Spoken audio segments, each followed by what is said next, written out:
بسم اللہ الرحمن الرحیم۔ مسائل کی مجلس میں خرید و فروخت سے متعلق اور معاملات سے متعلق مسائل کا بیان چل رہا ہے۔ پچھلی مجلس میں بات شروع ہوئی تھی کہ اللہ پاک نے، دین اسلام نے ربا کو، سود کو حرام فرمایا،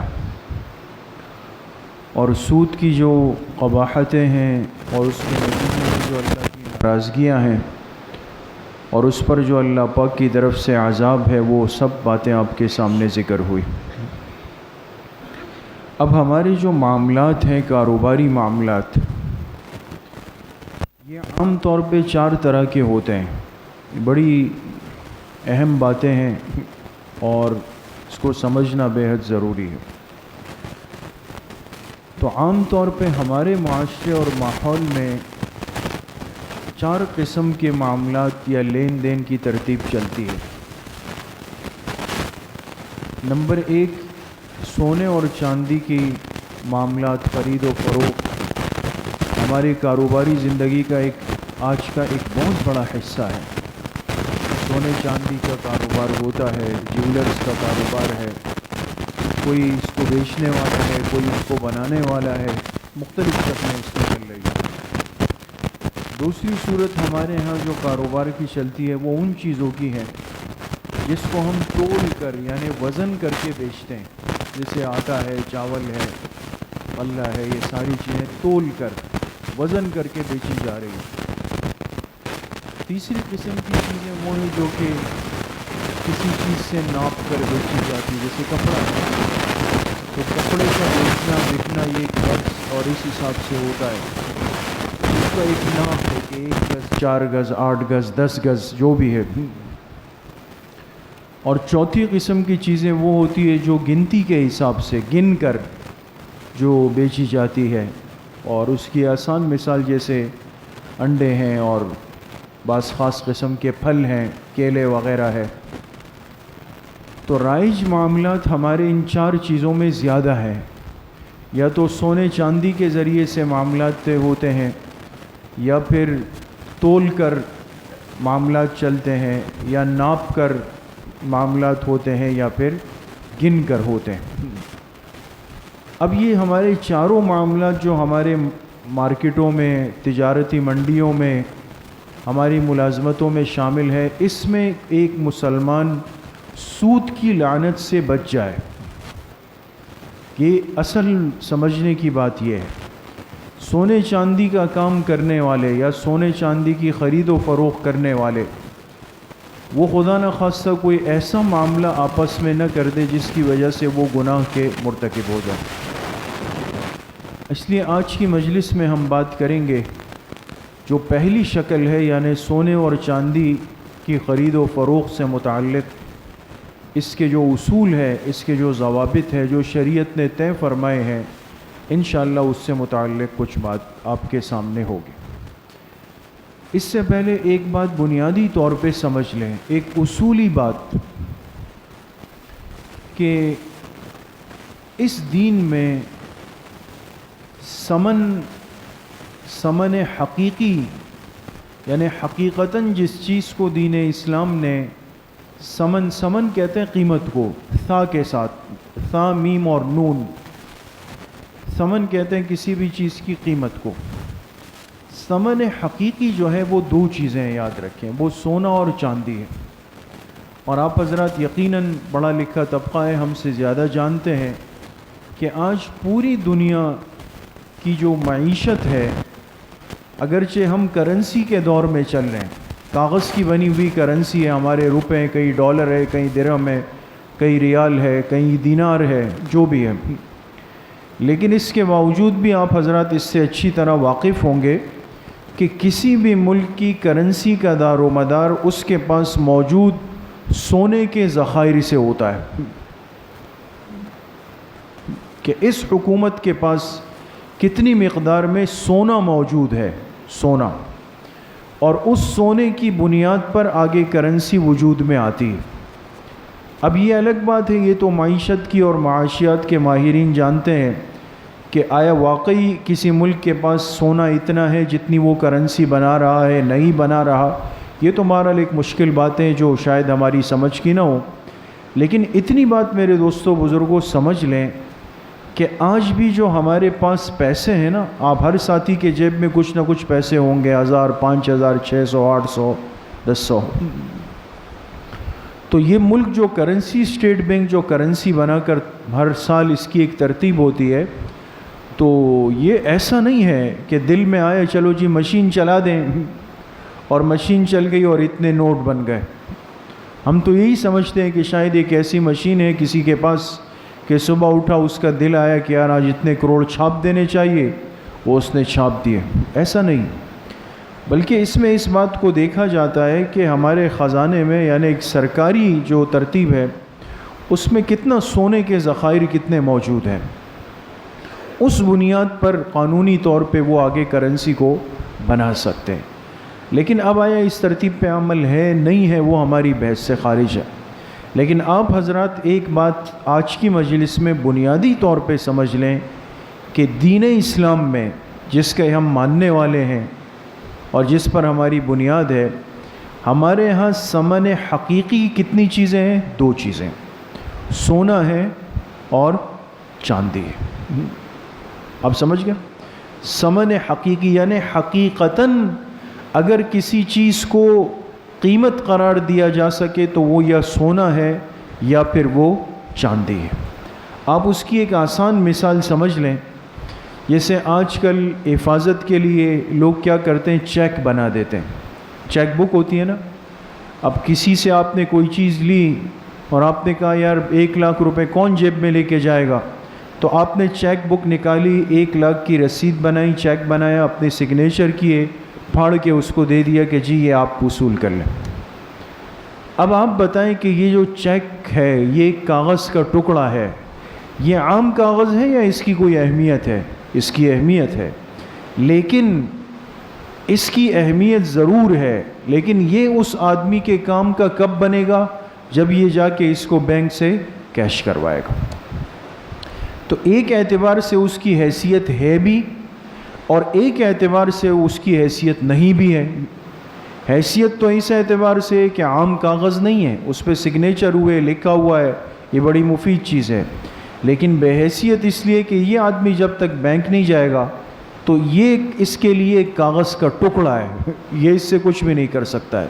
لہٰذا یہ دودھ والے کے پاس جائے، اس سے کہے کہ بھئی مجھے 10 کلو دودھ دے دو اور یہ جو چیک ہے یہ اپنے پاس رکھ لو. وہ کہے گا نہیں بھائی مجھے اپنے لیٹر کے حساب سے رقم دے دو.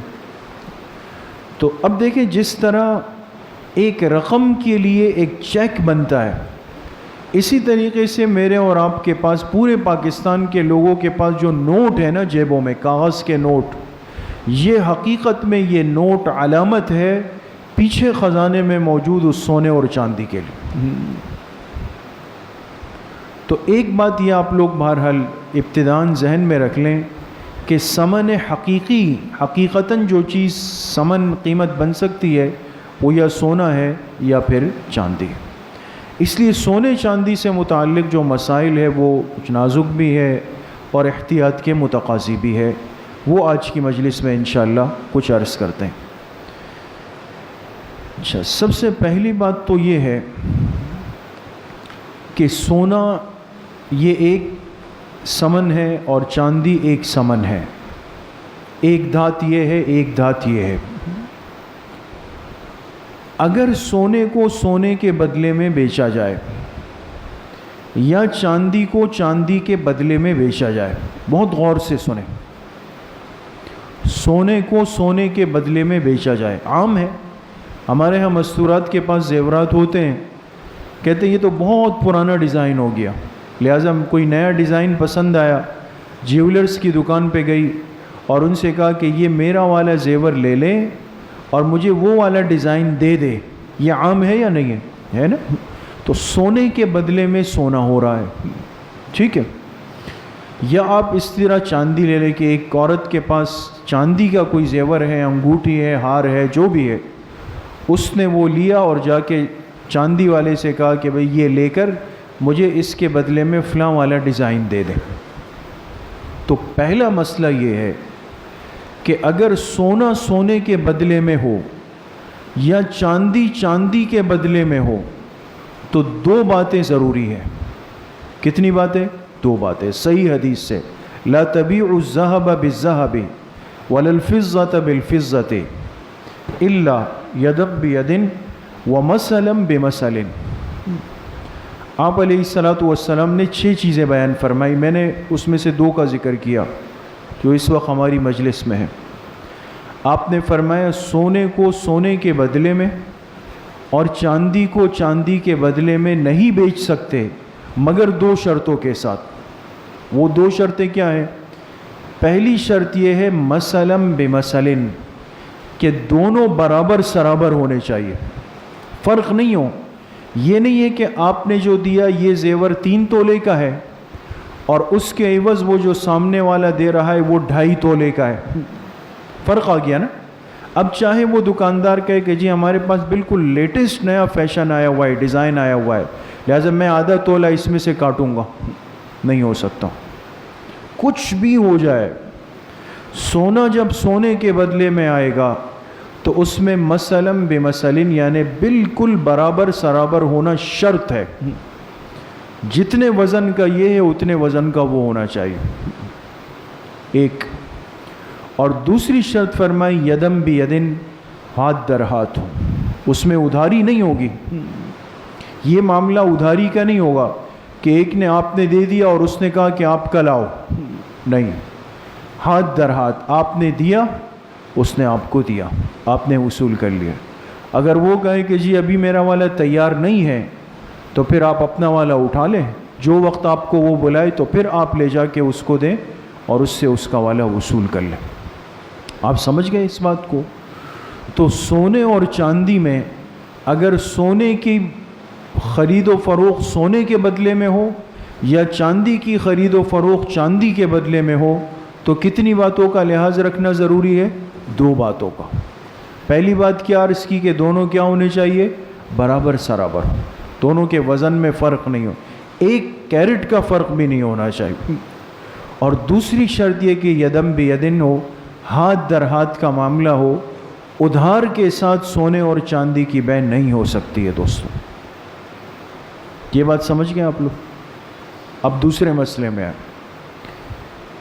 اگر شکل یہ ہو کہ سونا سونے کے بدلے میں نہیں یا چاندی چاندی کے بدلے میں نہیں بلکہ سونے کے بدلے میں چاندی آ جائے، یہ الگ صورت ہے نا۔ ایک عورت کے پاس سونے کا 1 تولہ زیور تھا، 1 تولہ۔ یہ گئی جیولرز کے پاس اور اس کو کہا کہ مجھے چاندی کے زیورات چاہیے۔ تو سونا مہنگا ہے اور چاندی سستی ہے، تو اب دیکھیں سونے کی بے ہو رہی ہے کس کے بدلے میں؟ چاندی کے بدلے میں۔ بالکل اسی کی جنس والی چیز نہیں ہے۔ اگر سونے کے بدلے میں سونا ہو تو دونوں ایک جنس ہے، چاندی کے بدلے میں چاندی ہو تو ایک جنس ہے۔ لیکن اگر جنس بدل گئی، کس طرح بدلی کہ ایک طرف سونا ہے اور دوسری طرف چاندی ہے، 2 الگ الگ جنس ہو گئی، تو آیا اب کیا صورت ہوگی؟ اب ایک بات کا لحاظ رکھنا ضروری ہوگا، دوسری بات نکل جائے گی۔ نکلنے والی بات کون سی ہوگی؟ مثلاً بمثلٍ یعنی برابر سرابر والی بات ختم ہو جائے گی، اس لیے کہ سونا تو بہت مہنگا ہے، چاندی بہت۔ 1 تولہ سونا مثال کے طور پہ آج کل 1 لاکھ کے قریب کو ٹچ کر رہا ہے، اور چاندی جو ہے وہ میرے خیال میں بمشکل 1500 سے اوپر نہیں ہوگی جہاں تک میرا خیال ہے۔ تو 1 تولہ سونا میں کتنے تولے چاندی کے آ سکتے ہیں؟ سمجھ گئے؟ تو سونے کے بدلے میں اگر چاندی آ جائے تو ایک شرط تو ختم، یعنی برابر سرابر والی، لہٰذا وہ تو اپنا حساب کر لیں کہ ٹھیک ہے آپ کا 1 تولہ سونا ہے، اس کے بدلے میں 55 تولے چاندی کا زیور آ رہا ہے، یہ تو ٹھیک ہو گیا۔ لیکن دوسری شرط برقرار رہے گی یدم بیدن، ہاتھ در ہاتھ والی، ادھاری کی بے اب بھی جائز نہیں ہوگی، بلکہ اسی مجلس میں اسی موقع پر ان کو آپس میں تبادلہ کرنا ضروری ہو جائے گا۔ آپ یہ 2 باتیں سمجھ گئے ہیں دوستوں؟ میں نے 2 مسئلے ابھی تک عرض کیے۔ پہلا مسئلہ تھا سونے کے بدلے میں سونا چاندی کے بدلے میں چاندی، یعنی جنس ایک ہے، تو کتنی باتوں کا لحاظ ضروری تھا؟ 2 باتوں کا۔ پہلی بات مثلاً بمثلن، کہ دونوں جانب کا سونا یا دونوں جانب کی چاندی بالکل برابر سرابر ہو، اور دوسری شرط یدم بیدن، کہ معاملہ کیا ہو؟ ہاتھ در ہاتھ ہو، ادھار پر نہیں چلے گا۔ دوسرا مسئلہ یہ کہ اگر جنس بدل جائے، کیا مطلب؟ کہ سونے کے بدلے میں چاندی آ جائے، اب جنس بدل گئی تو ایک شرط ختم ہو جائے گی، برابر سرابر والی شرط تو ختم ہو گئی، لیکن یدم بیدن، ہاتھ در ہاتھ والی شرط اب بھی برقرار رہے گی، لہٰذا ادھار کے ساتھ یہ معاملہ نہیں چل سکے۔ لہٰذا جو حضرات سونے کے کاروبار سے وابستہ ہے ان کو اس معاملے میں بہت زیادہ احتیاط کی ضرورت ہے کہ وہ علماء سے رابطے میں رہیں اور مسئلے کو پوچھ کر سکیں۔ اچھا، اسی طریقے سے ایک مسئلہ یہ ہے کہ جیسے ابھی بات ہوئی کہ ڈیزائن میں اور مختلف اس میں فرق آتا چلا جاتا ہے، ہر زمانے کے اعتبار سے نئے نئے ڈیزائن مارکیٹ میں آ رہے ہیں، اس میں فرق ہوتا ہے۔ تو اب اگر ایک آدمی کے پاس پرانے ڈیزائن کے بنے ہوئے سونے کے زیورات ہیں، بالکل پرانے، کئی سال پرانے، اور اس نے کوئی دیکھ لیا ڈیزائن بالکل نیا لیٹسٹ ہے، اب اس کا جو سونا ہے یہ 1970 والا ہے، آپ پوچھ لیں ان بزرگوں سے کہ اس زمانے میں کتنا سستا تھا، بالکل سستے زمانے کا ہے، لیکن ہے سونا۔ اب چاہے اس نے 1 تولہ اس وقت 100 روپے میں خریدا تھا، لیکن 1970 کا سونا ہے، اور اب 2020 50 سال کا فرق آ رہا ہے، لہٰذا یہ اپنے پرانے زیورات لے گئی، چاہے وہ سونے کے ہو چاہے وہ چاندی کے ہو، اور اس نے کہا کہ جی مجھے اس سال والے جو زیورات ہیں وہ دے دیں۔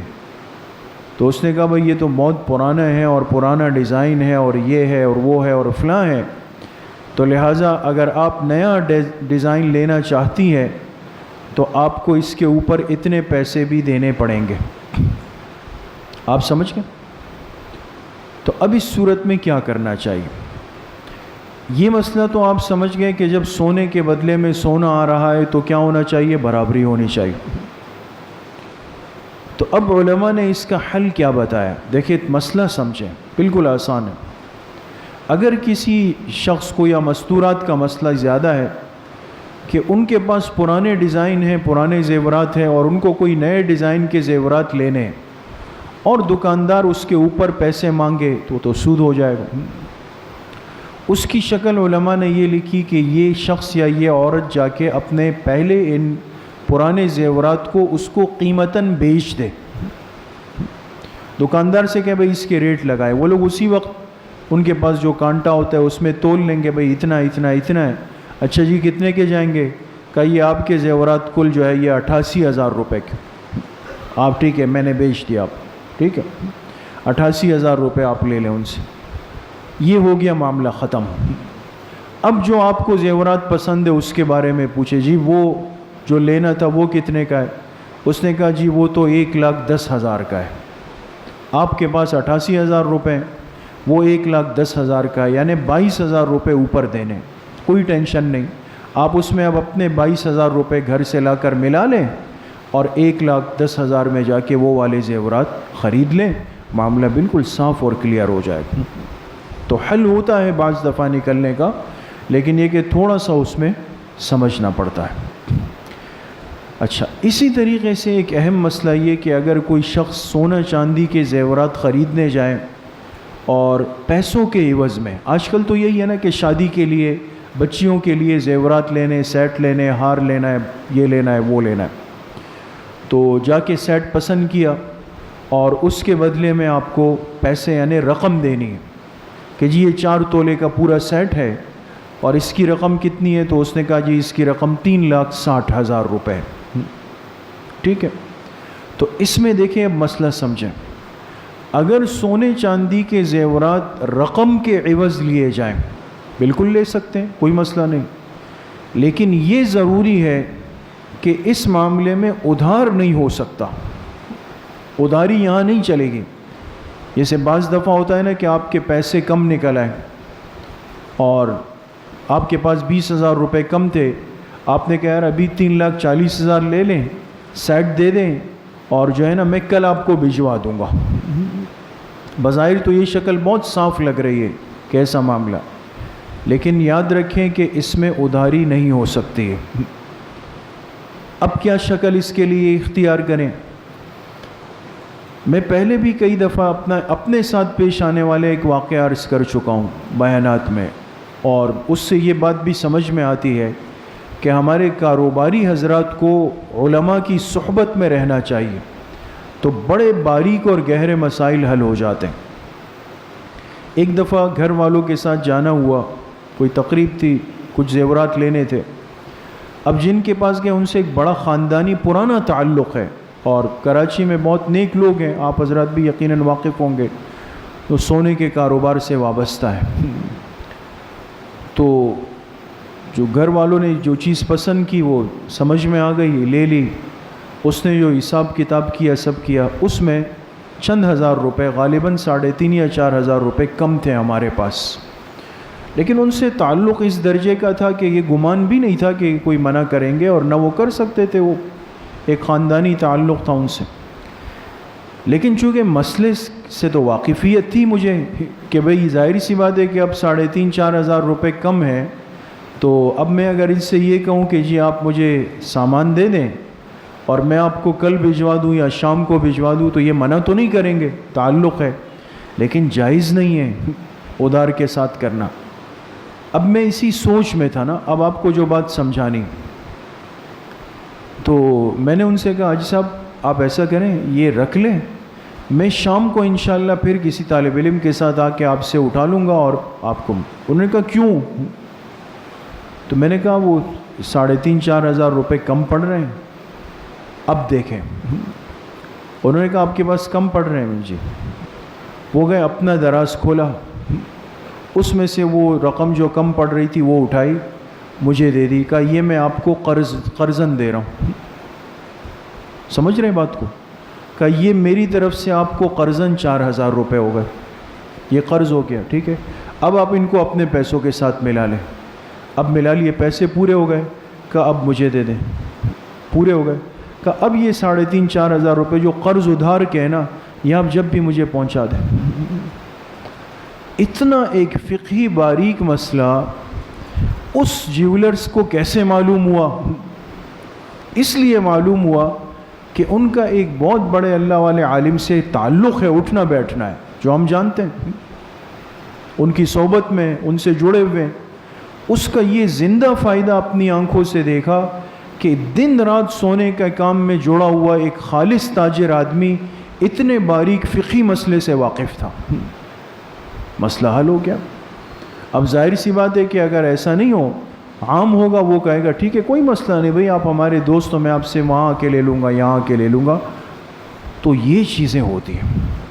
تو اس لیے اگر یہ نوعیت کبھی پیش آ جائے تو ادھارن اس سے اتنے پیسے کوئی لے لے اور پھر وہ پیسوں میں شامل کر کے اس کو بہرحال فارغ کر دیں۔ تو بہرحال سونے چاندی سے متعلق کچھ اور بھی مسائل ہیں انشاءاللہ آئندہ مجلس میں۔ اللہ پاک مجھے بھی آپ سب کو صحیح عمل کی توفیق نصیب فرمائیں۔ الحمدللہ رب العالمین، الصلاۃ والسلام علی سید الانبیاء والمرسلین سیدنا۔